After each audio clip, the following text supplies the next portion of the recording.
Deixa eu abençoe. Obrigado. Só para não perder o costume, deixa eu só arrumar aqui. Os irmãos estão acostumados. Olha para quem está do seu lado e diga: você está no melhor lugar desse mundo. Eu estou tão invocado hoje que eu estou até com o tablet dele, viu? Boa noite, irmãos. Graça e paz. Muito feliz, muito honrado de estar aqui nessa noite e poder servir os irmãos. Eu estava em Deus essa semana inteira buscando uma palavra, buscando o mover que Deus tem para nós, e eu tenho certeza que nós vamos dar continuidade a tudo aquilo que Deus já fez até aqui. E nós sairemos daqui debaixo de uma graça, debaixo de uma unção, e eu creio que esses céus ainda continuam abertos sobre nós. Amém? Antes de eu iniciar a ministração dessa noite, eu quero dizer que eu me sinto muito honrado em poder falar aqui nesta noite. Já fazem 7 anos que eu congrego aqui no Ministério Jerusalém. E eu acho 7 anos um tempo muito considerável. Quantos aqui tem 7 anos que trabalha na mesma empresa? Levante a mão. Tem alguém? Isso é muito legal. Em 7 anos você vive muita coisa boa. Eu já dei muito trabalho nesses 7 anos, viu? Mas nós estamos aqui. Quando eu cheguei em Jerusalém, eu era um garoto de 21 anos. Minha esposa tinha de 18 para 19 anos. Quando eu cheguei em Jerusalém, eu cheguei exatamente como estou aqui hoje, de terno e de gravata.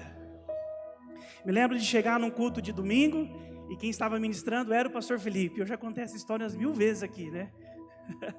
Eu lembro que eu julguei ele do alto da cabeça à planta dos pés, porque ele estava sem terno e sem gravata pregando no culto de domingo. Mas algo me marcou muito, a presença de Deus que estava sobre este lugar. Nós estávamos num momento de muita transição nas nossas vidas, e exatamente naquela noite, Deus usou o pastor Felipe com aquela camisa branca florida para falar exatamente sobre um período de transformação. E nós entendemos que aqui era o nosso lar, aqui era a casa onde Deus queria nos colocar para que a gente construísse aqui a nossa vida. Foi aqui que eu tive uma das experiências mais marcantes da minha vida, pastor Felipe, que foi o encontro com Deus. O encontro com Deus, ele marcou profundamente a minha vida. Eu me lembro de um Tiago antes do encontro com Deus e me lembro de um Tiago depois do encontro com Deus. Nunca me esqueço de uma frase que foi dita por um grande homem de Deus, olhando na bolita dos meus olhos, como dizem por aí. Eu chorando, ele olhou para mim e disse assim: eu quero dizer para você que você não é uma vítima. Vítima foi quem talvez tenha te trazido até aqui, tenha te causado feridas. Mas você encontrou Jesus e você é um grande homem. Em todos os encontros que eu tive a oportunidade de ministrar, pastor Felipe, foi a palavra que o pastor Felipe direcionou para a minha vida. Eu sempre olho para alguém e digo exatamente essa frase: você não é uma vítima. Você nasceu para vencer. Você nasceu para ser um grande homem. Foi aqui que eu tive grandes referências de homens e de mulheres de Deus. Homens sérios, mas que não eram legalistas. Homens fortes, mas que nunca tiveram receio de mostrar suas fraquezas. Homens e mulheres espirituais, mas, acima de tudo, humanos.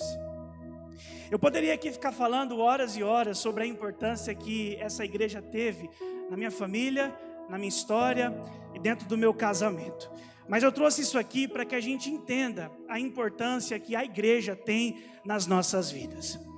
Então talvez hoje seja um momento de nós sairmos um pouco do automático, de nós levantarmos as nossas mãos. Vou te dar uma oportunidade, levanta as suas mãos e agradeça a Deus pela sua igreja.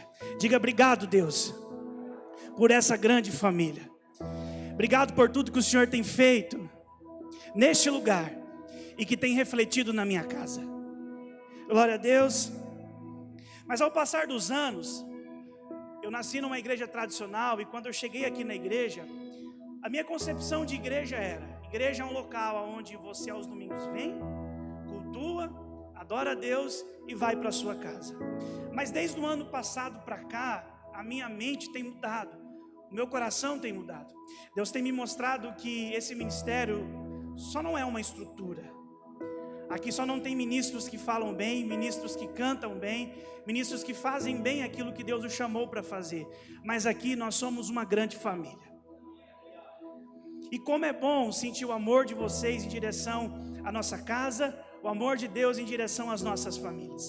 Murilo, eu nunca tive a oportunidade de abraçar Jesus. Eu nunca tive a oportunidade de ouvir Jesus pessoalmente falando comigo.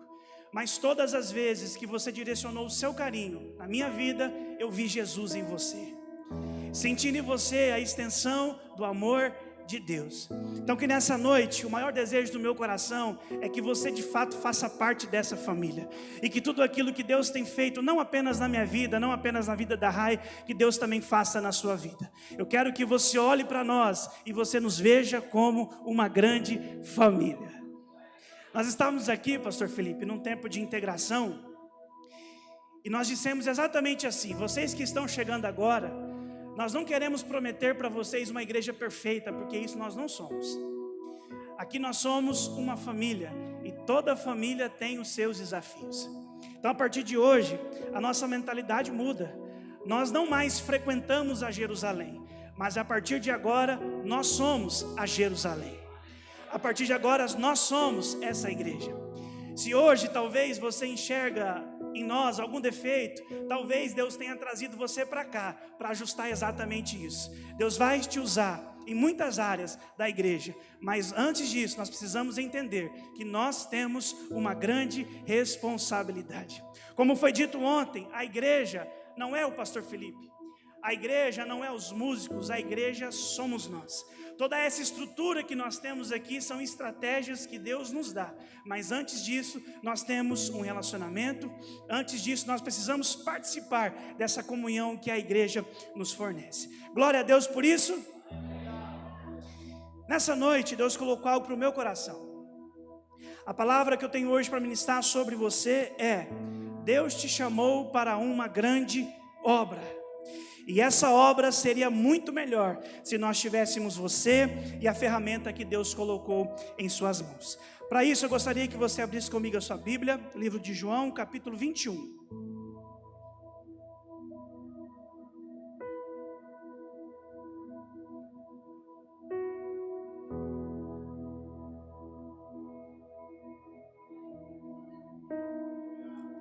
João capítulo 21, versículo 15.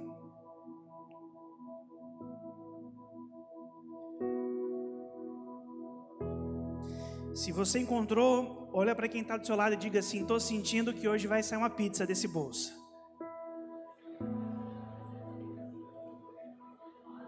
Meu Deus, o mover está forte aqui, viu?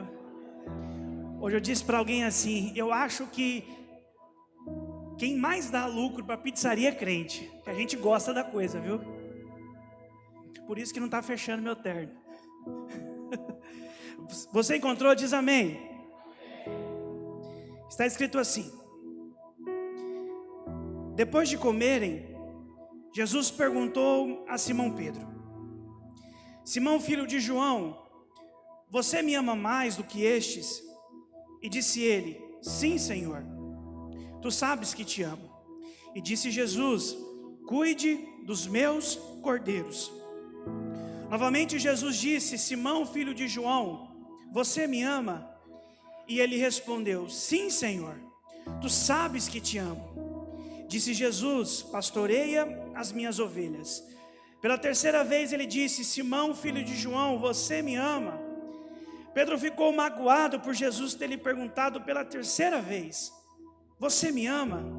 E ele disse: Senhor, tu sabes de todas as coisas e sabe que eu te amo. E Jesus disse: cuide das minhas ovelhas. Digo-lhe a verdade, quando você era mais jovem, vestia-se e ia para onde queria. Mas quando você for velho, estenderá as mãos e outra pessoa o vestirá e o levará para onde você não deseja ir. Jesus disse isso para indicar o tipo de morte com o qual Pedro iria glorificar a Deus. Então ele lhe disse: siga-me. Amém? eu creio que existe um grande chamado dos céus para as nossas vidas. Existe um chamado de Deus para todos nós que estamos aqui. E esse chamado, Vitor, sempre será maior do que nós. Essa vocação, ela sempre será maior do que nós. Quando um projeto de Deus chega nos nossos corações, pastor Gil, é impossível nós olharmos para nós e dizermos assim: nós somos capazes. É impossível Deus falar com você, te mostrar um caminho, te dar um apontamento, você olhar para dentro de si e dizer: eu sou capaz de executar. Deus sempre nos chama, Murilo, para nos capacitar. Deus sempre nos chama para nos transformar. A primeira vez que Jesus chamou a Pedro, Pedro estava pescando. E Jesus disse assim para ele: eu farei de você um pescador de homens. Você convencer um peixe é muito fácil. Você coloca uma isca no anzol, joga a varinha de pescar e o peixe vem. Agora você convencer um homem que ele precisa se arrepender dos seus pecados, e a verdade é que não é nem nós que convence, Deus apenas nos usa, o Espírito Santo faz o trabalho. Aí é um trabalho muito mais difícil, mas Deus nos capacita para isso. Quando Deus chamou Moisés para liderar a libertação do povo do Egito, Moisés olha para aquela chamada, Moisés olha para aquela missão e diz assim: eu não consigo. Por quê? Porque eu sou um homem de língua pesada. Eu não sei falar, eu não sei me comunicar. Então ele revela para Deus que ele era incapaz. Ele revela para Deus que a vocação era muito maior do que ele. Quando Deus usa Samuel para ungir Davi, irmãos, imagina na sua cabeça a cena. Ele chega na casa e diz assim: eu vim ungir o próximo rei de Israel. E aí quem chega na sala é um garoto sujo, que estava no campo cuidando das ovelhas. Imagina você, Deus usando Samuel, derramando óleo sobre a cabeça de Davi, dizendo assim: Davi, você será o próximo rei de Israel. Irmão, uma coisa é você ser ruim, outra coisa é nem seus pais acreditar em você. E a história diz que nem os pais de Davi acreditavam nele. Mas Deus chamou Davi para uma grande obra. Então o chamado de Deus, ele sempre será incompatível com a nossa realidade. Deus sempre nos chama para um propósito maior. É por isso que eu acredito que viver um propósito, viver um chamado de Deus não é uma tarefa fácil. Isso vai exigir muito de nós. E eu acho interessante uma vez que Paulo está orando, e Paulo olha para os céus e disse assim: afaste de mim, né? Tira esse espinho de mim, retira de mim esse espinho. Deus olha para ele e diz assim: Paulo, a minha graça te basta, porque o meu poder se aperfeiçoa nas suas fraquezas. Sabe o que me chama a atenção, pastor Felipe? É que se nós fizéssemos o que Paulo fez até esse momento da sua vida, nós já teríamos ganhado muitas pessoas. Eu não fiz nem 20% do que Paulo fez. Paulo era um homem excelente, Paulo era um obreiro excelente, mas Deus olha para esse ponto do momento da vida dele e diz assim: eu ainda posso te aperfeiçoar, e isso vai acontecer na sua fraqueza. Então quando Deus nos chama para um chamado, Ele nos estica até o último momento das nossas vidas. Deus nos estica até o último dia das nossas vidas. Deus nos estica até o último fôlego que existe em nós. Agora, sabe o que torna essa caminhada instigadora? É que Deus nunca mostra para nós o caminho. Deus nunca fala assim para nós: você vai chegar lá. É ali que eu quero conduzir você, é ali que eu quero levar você. A caminhada com Deus é como se Ele colocasse nos nossos olhos uma fenda e Ele dissesse assim para nós: apenas confia, porque eu estou te conduzindo. Nunca me lembro de uma experiência, nunca me esqueço de uma experiência que eu tive dentro do meu carro. Me lembro, pastor Felipe, que era um dia muito chuvoso, eu estava dirigindo, a Vitória estava no banco de trás e o meu sobrinho estava deitado no colo dela, dormindo. Eu olhei para trás, vi aquela cena, e Jesus disse assim para mim: eu quero que você seja igual a Ele. Mesmo nos dias mais chuvosos da sua vida, se lembre quem está no comando da sua história, quem está dirigindo a sua vida, quem está conduzindo você. Confia em quem está traçando a sua história. É isso que Deus faz com a gente. E esses dias eu estava meio bugadinho, sabe? Com uns nozinhos feitos na minha cabeça, e Deus falou comigo. Eu sei que talvez isso aqui que eu vou dizer nessa noite seja um pouco antirracional, mas guarda isso no fundo do seu coração. Se hoje você olha para a sua vida e você sabe exatamente aonde ela vai chegar, eu quero dizer para você que você está perdido. Mas se hoje você olha para a sua vida e você não sabe aonde você vai chegar, mas sente que Ele está te conduzindo, você está no caminho certo. Deus está te conduzindo para um propósito que é muito maior do que você. Tiago, mas como você diz isso? Isaías capítulo 55, versículo 8 e versículo 9. Porque os meus pensamentos são mais altos do que os seus pensamentos, e os vossos caminhos são menores do que os meus. É eu que estou conduzindo você. A sua visão não consegue enxergar aonde eu estou te conduzindo, mas confia que é um caminho que é muito maior do que você, é um propósito que é muito maior do que você, e você vai chegar lá, porque é eu que estou no comando da sua história. Quando Deus chama Abraão, Ele não diz para Abraão: eu vou te levar para uma terra prometida, a geografia fica aqui, a cidade fica aqui. Não. Deus olha para Abraão e diz assim: apenas sai, porque eu vou te conduzir, eu vou te levar até o lugar onde eu sonho que você chegue. É isso que Deus fala para ele: apenas caminha, apenas continua indo em direção àquilo que eu te chamei para fazer. Mas ao contrário disso, Tiago também nos diz: escutem agora. Como vocês dizem, hoje ou amanhã nós iremos para tal cidade, ou passaremos um ano, faremos negócio e teremos lucros. Vocês não sabem nem o que acontecerá com vocês amanhã. O que é a vida de vocês? Vocês não passam de uma neblina que aparece por um instante e logo se dissipa. Em vez disso, vocês deveriam dizer: se o Senhor quiser, não só viveremos, como também faremos isto ou aquilo. Eu quero te lembrar, irmão, que quem está no controle da sua vida ainda é Jesus, e Ele está te conduzindo para um caminho de vitória.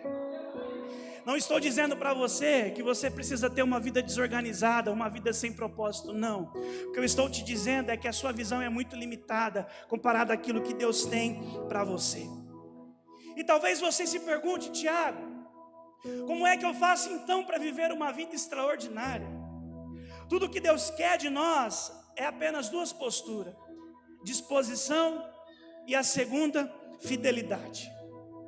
Em Mateus capítulo 4, versículo 19, versículo 20, Jesus diz assim para os discípulos: sigam-me, e eu farei de vocês pescadores de homens. Agora olha a disposição.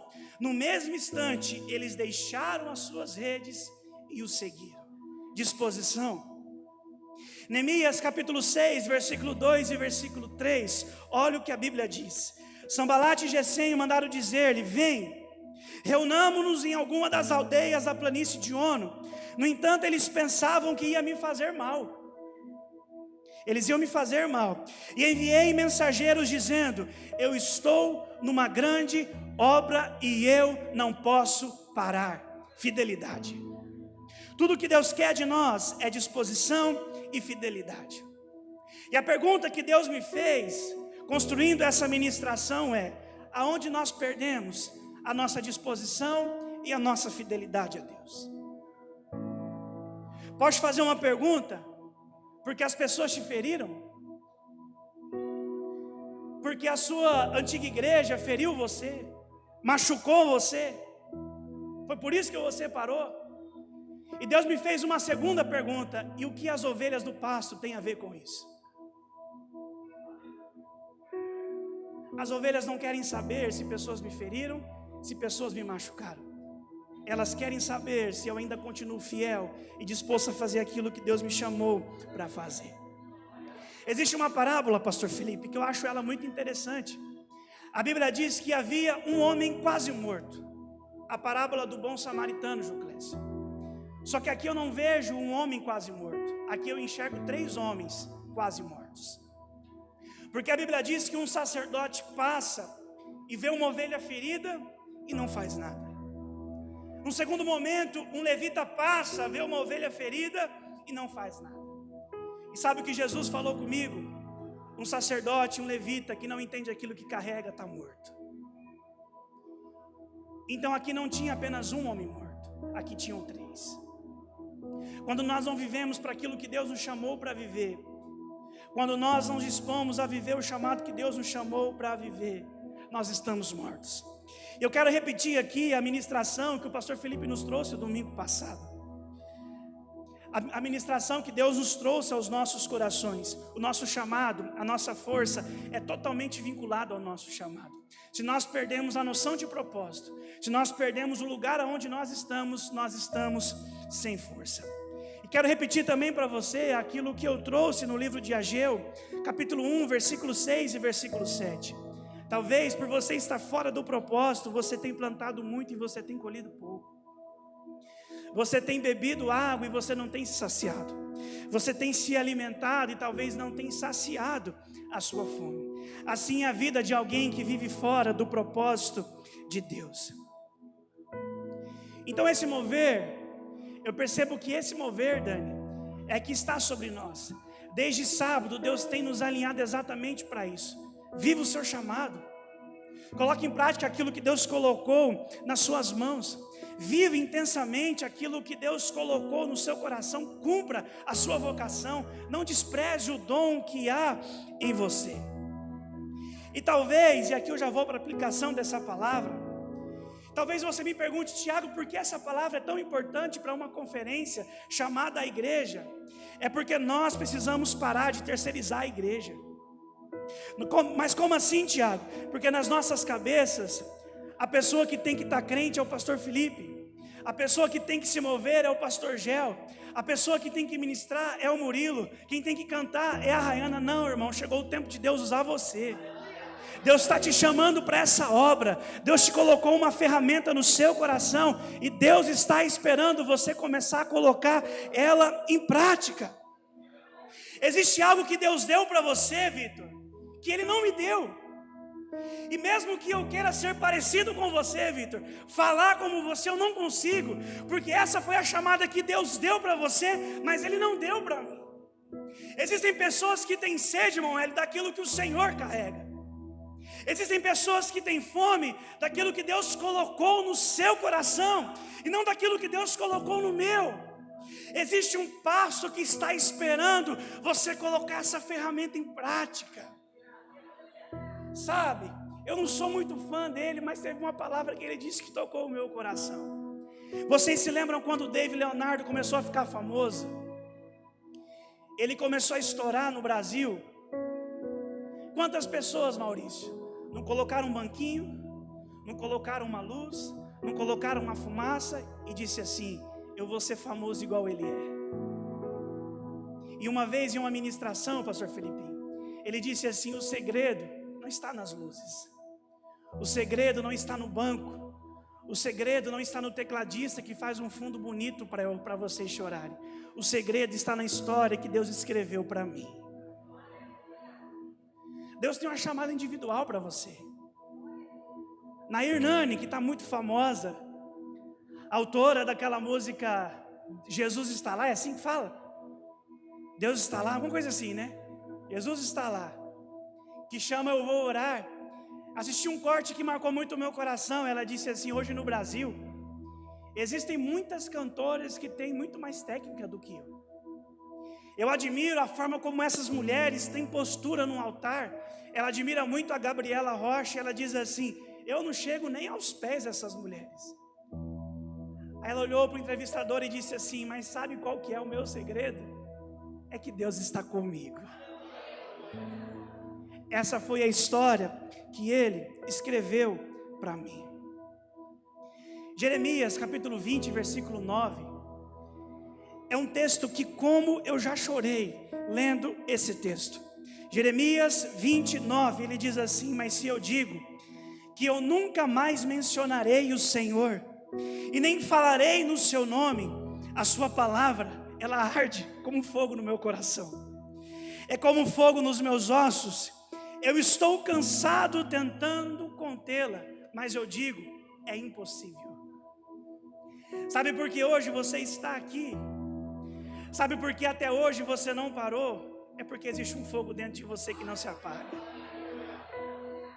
E mesmo que você tenta conter esse fogo, mesmo que você tenta falar assim, eu não vou fazer mais, o seu coração queima, irmão. Você sabe o seu lugar, você sabe o lugar onde Jesus te colocou, você sabe a ferramenta que Ele entregou nas suas mãos. Então, pode dizer algo para você, é impossível você correr.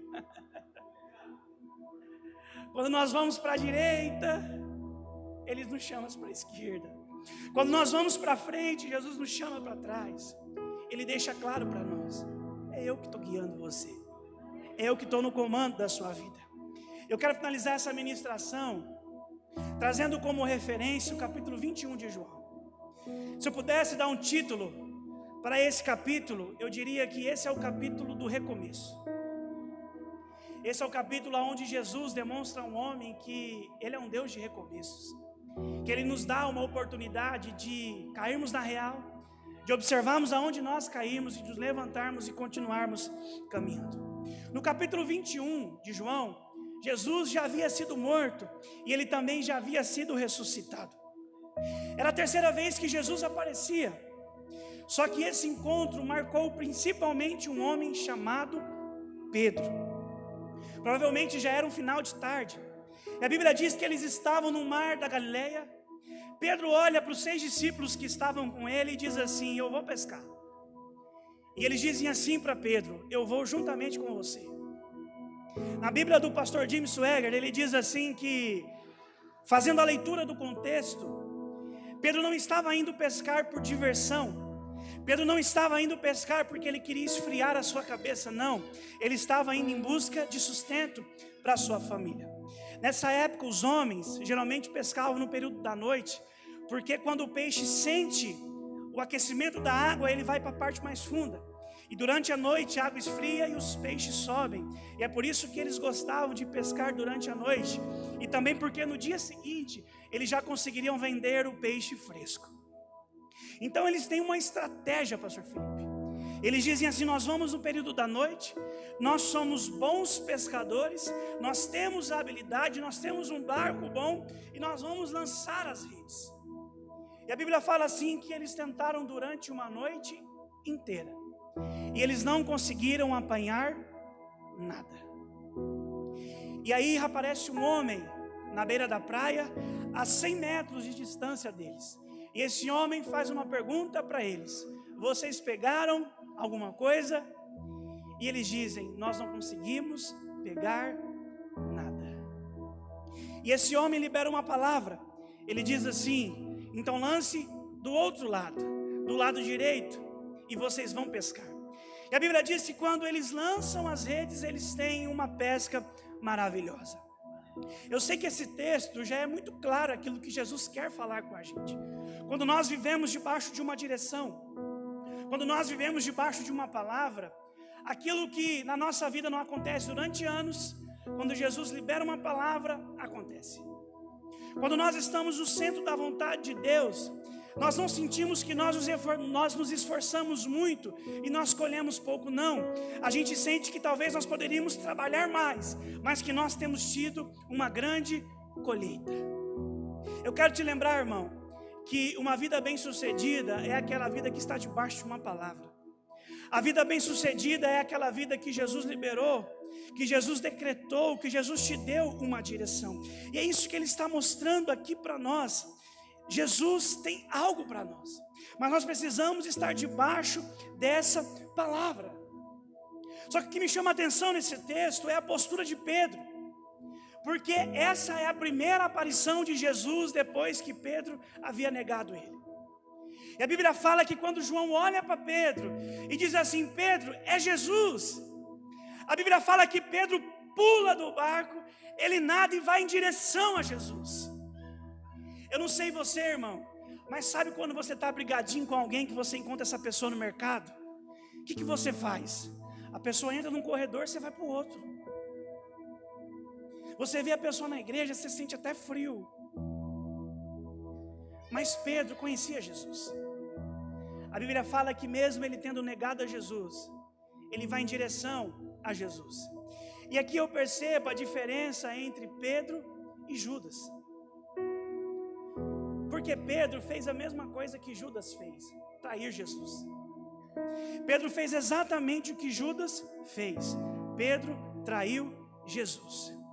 Só que Judas caminhou com Jesus 3 anos e meio e ele não conheceu Jesus. A Bíblia fala que após ele trair Jesus, ele se isola e tira a própria vida. Mas Pedro, ao contrário de Judas, ele conhecia quem Jesus era. E sabe o que ele faz? Ele não se afasta de Jesus. Ele se aproxima de Jesus. E ele faz o que Judas não fez. Ele entregou a vida dele para Jesus de uma vez por todas. Sabe por que eu estou dizendo isso? É porque Jesus, irmão, é um Deus de recomeço. Eu não sei como você se encontra agora. Eu não sei se a tua vocação, se o teu chamado ainda queima no seu coração. Mas eu queria te lembrar que Jesus te espera. Jesus sabe que você traiu Ele. Jesus sabe que você se afastou. Mas essa noite Ele te dá uma grande oportunidade de voltar. Jesus te dá uma oportunidade de você recomeçar. E aquilo que Jesus fala para Pedro, Ele nos fala nessa noite. Apenas me siga. E continua fazendo aquilo que eu te chamei para fazer. Eu quero finalizar essa ministração fazendo para nós a mesma pergunta que Jesus fez a Pedro. Pedro, você me ama? E se a resposta for sim, Jesus nos diz, então apacenta as minhas ovelhas. Faça aquilo que eu te chamei para fazer. E aqui, pastor Felipe, eu enxergo o segredo do sucesso de todos os homens e mulheres de Deus que se levantaram.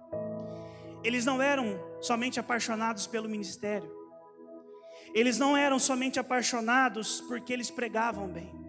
Antes do ministério, pastor Gel, eles eram primeiramente apaixonados por Jesus. Aquilo que nos mantém de pé, pastor Felipe, não é simplesmente o chamado pelo ministério, porque o ministério também é um trabalho. Assim como todos os trabalhos, tem dias que a gente quer parar, tem dia que a gente quer desistir, mas aquilo que nos mantém de pé ainda é o amor que nós sentimos por Jesus. Eu gostaria que nessa noite você se colocasse de pé.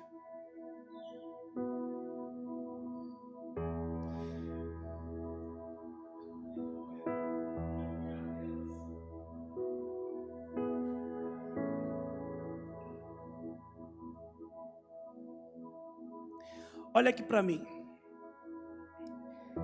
Talvez isso aqui vai te doer um pouquinho, assim como doeu em mim.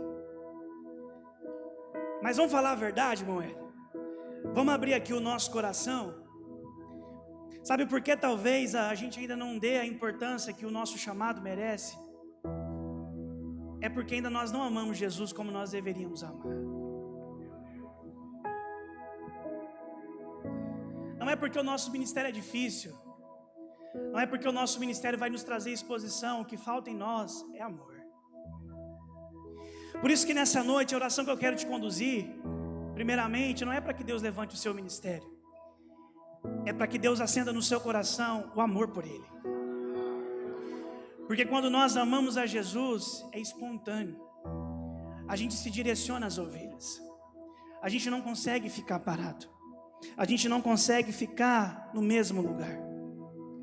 Quem não ama, não conhece a Deus. E é exatamente isso que Jesus quis ensinar para Marta. Você lembra dessa história? Marta, você trabalha muito. Só que antes de todo o trabalho, eu quero amor. Antes de todo o trabalho, eu quero relacionamento. Antes de todo o trabalho, eu quero que o seu coração queime por mim. E consequentemente o seu coração vai queimar pelas ovelhas e pelo rebanho. Feche os seus olhos nessa noite.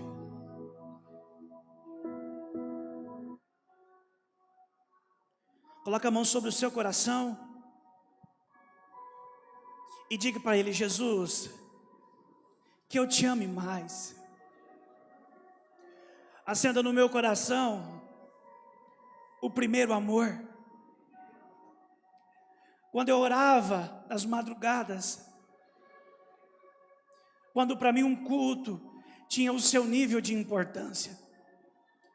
Me faça te amar mais, que o meu coração queime por ti, e que os frutos deste amor sejam um ministério bem sucedido, que os frutos deste amor sejam um coração disposto,